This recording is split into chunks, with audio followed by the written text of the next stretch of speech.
Keldilaringiz. Assalomu alaykum hammaga, opalar, yaxshimisizlar? Bu qo'limizda turgan narsa kavrak ko'chati. Kavrak ko'chati hozir mana shu yerga kavrak ko'chatlar ekiladi. Bu yerda ekilish tartibi sizlar ko'chat ekuvchi vazifasini bajarasizlar. Faqat men tushuntirganim bo'yicha to'g'ri ekasizlar. Sizlarning zadachalaring shu. Erkaklar esa faqat sizlarga ko'chat uchun joy kavlab beradi. Endi yaxshilab ko'rib olinglar. Mana bu kavrak ko'chat deylik. Qo'limda mana 40 santimetrlik ko'chat ham bor, deylik 35 santimetr, 25 santimetrlik ko'chat ham bor, 20 santimetrlik ko'chat ham bor. Endi ko'chatni qaysi tarafi tepa tarafi, qaysi tarafi past tarafi, shuni yaxshilab bilib olishimiz kerak. Mana bu tarafi bor-ku, sochi bor. Qo'llaringdagi chelakdagi hamma ko'chatda mana shunday soch bor, po'pagi bor. O'sha po'pakning ichida buni nishi bor. Mana. Ko'rdilarmi? Kurtagi bor mana. Ko'ryapsizlar mana kurtagi. Mana shu tarafi, ya'ni o'sha soch tarafi, buni tepa tarafi. Bu osmonga qarab ekilish kerak.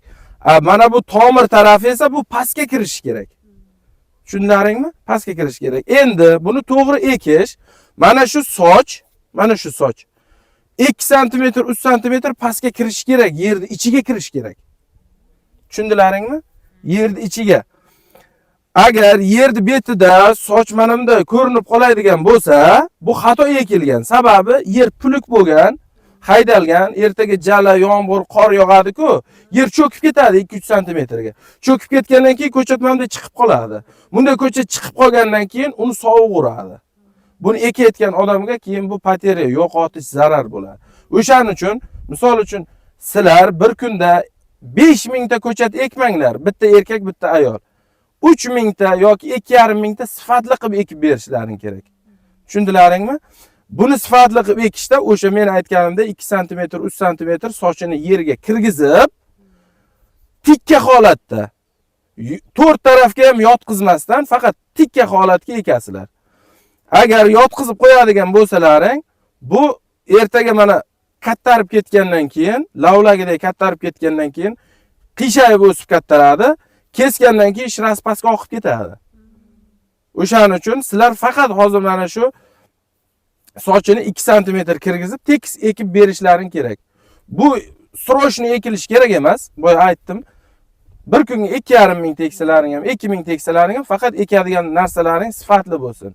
Hozir har bir ayol, erkak kishi, misol uchun 10 kishi bo'lsa, 10 ta ayol bo'lsa, 10 ta erkak keladi. Hozir boricha mana yigitlarimiz sizlarga yordam berib turadi. Yana kelyapti, chaqirdik.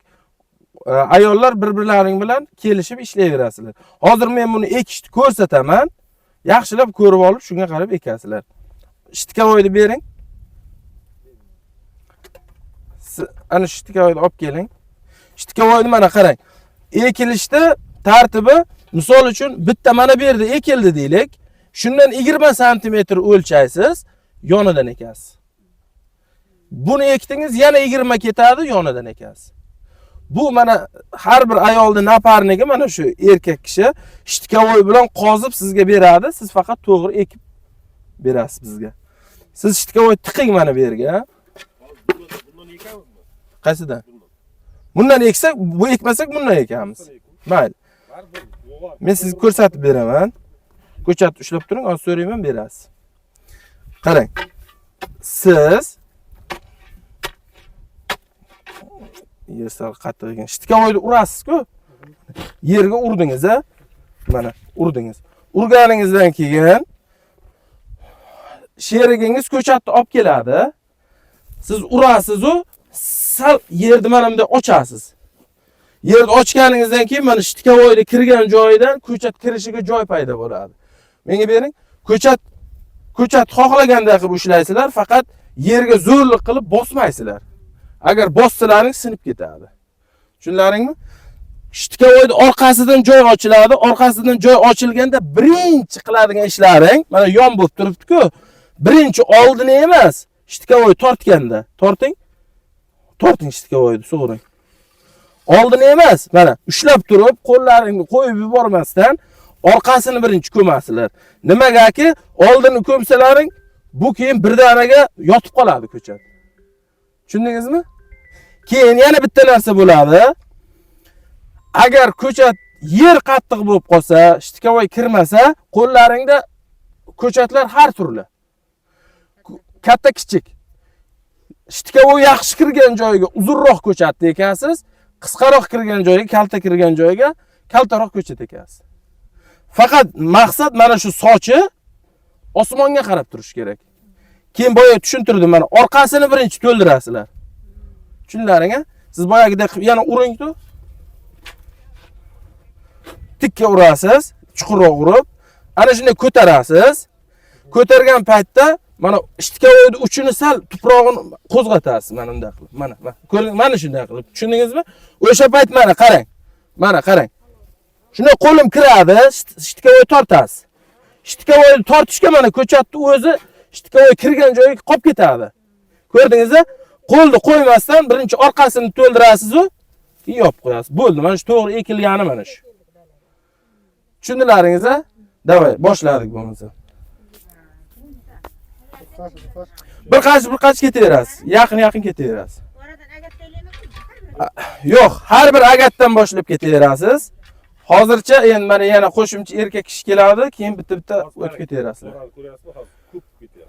Keyin yana bitta narsa, siz ham aka 20 to'shlab ketasiz. Sababi 50 mingta ketadigan joyga keyin agar siz 30-40 qilib olsangiz, 50 mingta ketadigan joyga 38 mingta yoki 40 mingta ketib qoladi. 20 bo'laversin, to'g'rimi? Ha, 20 bo'lsa 50 mingta ketadi. 20-25 bo'lsa bu bo'ladi. Bo'ldi. Uring, men yana ham ekib ko'rsataveraman. Hammasidan ekilar. Mana. Ko'chatni mana bunda ushlaysizlar, mana. Mana qaranglar, opalar, mana bunda. Bo'ldi. Siz uring aka. Urdingiz-a? Torting. Mana. Qaranglar, mana, opalar. Qaranglar, mana ko'rdilaring-a? Mana.